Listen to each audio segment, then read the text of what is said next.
আসসালামু আলাইকুম। মাদ্রাসা বিডির পক্ষ থেকে আপনাদেরকে স্বাগতম। আজকের জরুরি নোটিশ হলো মাদ্রাসা শিক্ষা বোর্ড থেকে দেখেন আলিম পরীক্ষা 2024 এর নতুন সময়সূচি দিয়েছে।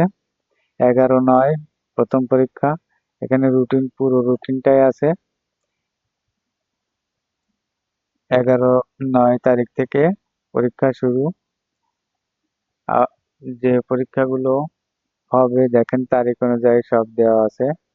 ব্যবহারিক পরীক্ষার সময়সূচি দেওয়া আছে এবং বিগত বিশেষ দ্রষ্টব্য দেখেন বিগত 1 আগস্ট 2024 তারিখ স্মারক নম্বর এত অনুযায়ী প্রকাশিত সময়সূচি বাতিল করা হলো। অর্থাৎ ইমিডিয়েট আগে একটা কিন্তু নোটিশ দিছিল যে পরীক্ষার সময়সূচি দিছিল সেটা কিন্তু বাতিল হয়ে গেছে। এখন আজকে যেটা দিছে এটাই হলো আপডেট। এই অনুযায়ী এখনো পর্যন্ত এটা যদি আর কোনো সংশোধন বা বাতিল না করে তাহলে এই অনুযায়ী পরীক্ষা হবে। আপনার ইতিপূর্বে যেসব প্রজ্ঞাপন বা নোটিশ বিজ্ঞপ্তি যাই দিয়েছিল তা স্থগিত এবং এই নতুন সময় অনুযায়ী এই 15 আগস্টের এই চিঠি অনুযায়ী এই নোটিশ অনুযায়ী পরীক্ষা হবে। আপনারা দেখতে পাচ্ছেন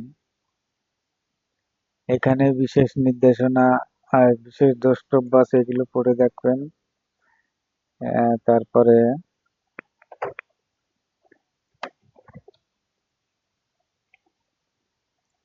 আপনার এই যে নির্দেশাবলী আছে তো পড়ে দেখবেন এখানে নির্দেশাবলী দিয়ে দিছে।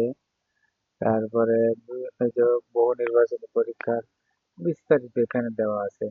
আপনারা এটা পড়ে নেবেন। আর এই পেজটা এই নোটিশটা বা এই সূচিটা ডাউনলোড করার জন্য আমি লিংক দিয়ে দেবো ডেসক্রিপশন বক্সে। আপনারা ডাউনলোড করেও নিতে পারবেন। ডাউনলোড করে প্রিন্ট করে আপনারা সময়সূচি রাখতে পারবেন স্টুডেন্টদের জন্য। গার্জিয়ানরা যদি চোখে পড়ে তাহলে প্রিন্ট করে দিবেন ছেলে মেয়েদের জন্য।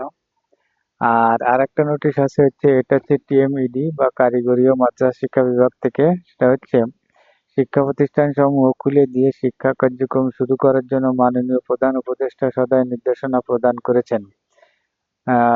মাননীয় প্রধান উপদেষ্টার এর অনুরূপ নির্দেশনা প্রেক্ষিতে আগামী 18/8 18/8 অর্থাৎ রবিবার থেকে সকল প্রতিষ্ঠান খোলা এবং স্বাভাবিক কার্যক্রম পুরোদমে শুরু করতে হবে।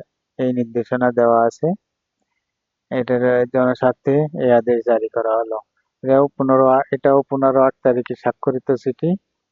আপনারা এটা দেখলে বুঝতে পারবেন, ডাউনলোড করে নেবেন। ধন্যবাদ সকলকে। আর প্রতিদিনের নোটিশ পেতে আমার চ্যানেলটি সাবস্ক্রাইব করে রাখবেন। আমি প্রতিদিনের নোটিশ সন্ধ্যার পরপরই আপলোড দিয়ে থাকি। আপনারা এক নজরে মাদ্রাসা সংক্রান্ত সকল নোটিশগুলো পেয়ে যাবেন ইনশাআল্লাহ। ধন্যবাদ সবাইকে। আসসালামু আলাইকুম রহমতুল্লাহ।